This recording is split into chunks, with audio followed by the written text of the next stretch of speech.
नमस्कार, आप live cities देख रहे हैं। मैं हूं गरिमा भारती।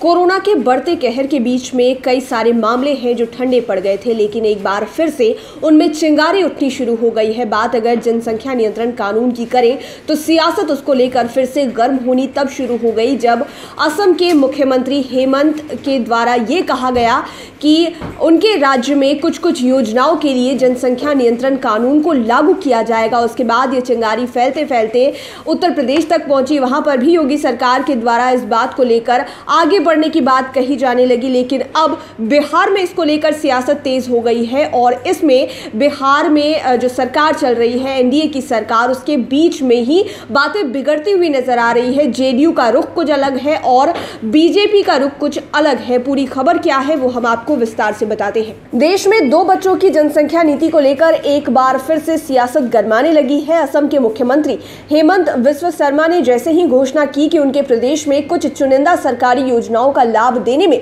2 बच्चों की नीति लागू कर दी जाएगी, देश में एक नई बहस छिड़ गई। लगे हाथों उत्तर प्रदेश से भी खबर आने लगी कि योगी सरकार भी तैयारी कर रही है कि उत्तर प्रदेश में सरकारी योजनाओं का लाभ उन्हीं को मिलेगा जिनके 2 बच्चे हैं। उत्तर प्रदेश सरकार के विधि आयोग ने जनसंख्या नियंत्रण के लिए कानून का मसौदा बनाना भी शुरू कर दिया है। जब असम और उत्तर प्रदेश जैसे राज्यों से जनसंख्या नियंत्रण कानून बनाने की चर्चा तेज हुई तो बिहार से भी इस तरह के कानून बनाने की मांग उठने लगी। इस मामले को केंद्रीय राज्य मंत्री गिरिराज सिंह ने अपने फेसबुक पेज पर लिखा है कि असम के माननीय मुख्यमंत्री ने जो बातें कही है वो कहीं ना कहीं देश के हित में है। अगर किसी को बुरा लग रहा है तो शायद वो देश हित में नहीं सोच रहा है। बढ़ती जनसंख्या अभिशाप बन गई है, यह हिंदुस्तान को जंजीर में जकड़ रही है। बिहार भाजपा के वरिष्ठ नेता और दीघा के विधायक संजीव चौरसिया कहते हैं कि बिहार जैसे राज्य जिसके पास संसाधन बहुत सीमित है और आबादी बहुत ज्यादा है, ऐसे में लोगों तक सरकारी योजनाओं का लाभ ज्यादा से ज्यादा पहुंचे। बिहार में जनसंख्या नियंत्रण कानून इसके लिए बनना चाहिए। अगर आबादी बढ़ती रही तो कई समस्याएं बढ़ जाएंगी। समय की मांग है कि बिहार में भी जनसंख्या नियंत्रण कानून बनना ही चाहिए। वहीं भाजपा के सहयोगी जेडीयू जो मिलकर बिहार में सरकार चला रही है, जेडीयू के नेता जनसंख्या नियंत्रण कानून के सवाल पर सीधा जवाब देने से बचने की कोशिश करते हुए दिखाई दे रहे हैं। जेडीयू को लगता है कि इस मांग से एक खास धर्म विशेष के लोगों में प्रतिक्रिया हो जाती है। इसे देखते हुए बिहार के अल्पसंख्यक कल्याण मंत्री जमा खान ने कहा है कि जनसंख्या नियंत्रण होना चाहिए, लेकिन इसके लिए तमाम राजनीतिक पार्टियों की राय एक जैसी होनी चाहिए। किसी को भी इस कानून से परेशानी न हो, इसका भी ख्याल रखा जाना चाहिए।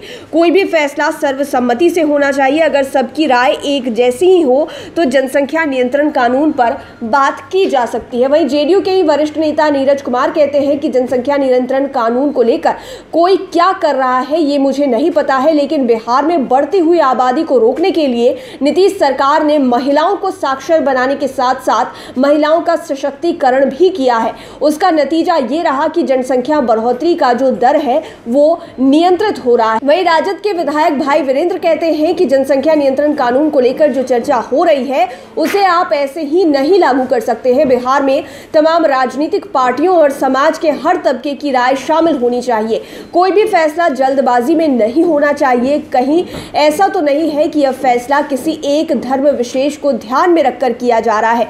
वहीं कांग्रेस नेता और एमएलसी प्रेमचंद्र मिश्रा कहते हैं कि जनसंख्या नियंत्रण होना चाहिए, लेकिन उसके लिए कोई कानून बनाने की जरूरत नहीं है। तो बिहार में एक बार फिर से जनसंख्या नियंत्रण कानून को लेकर सियासत गरमाती हुई नजर आ रही है। बीजेपी का रुख साफ है। बीजेपी चाहती है कि जनसंख्या नियंत्रण कानून बनाया जाए, लेकिन जेडीयू का कुछ अलग रुख है।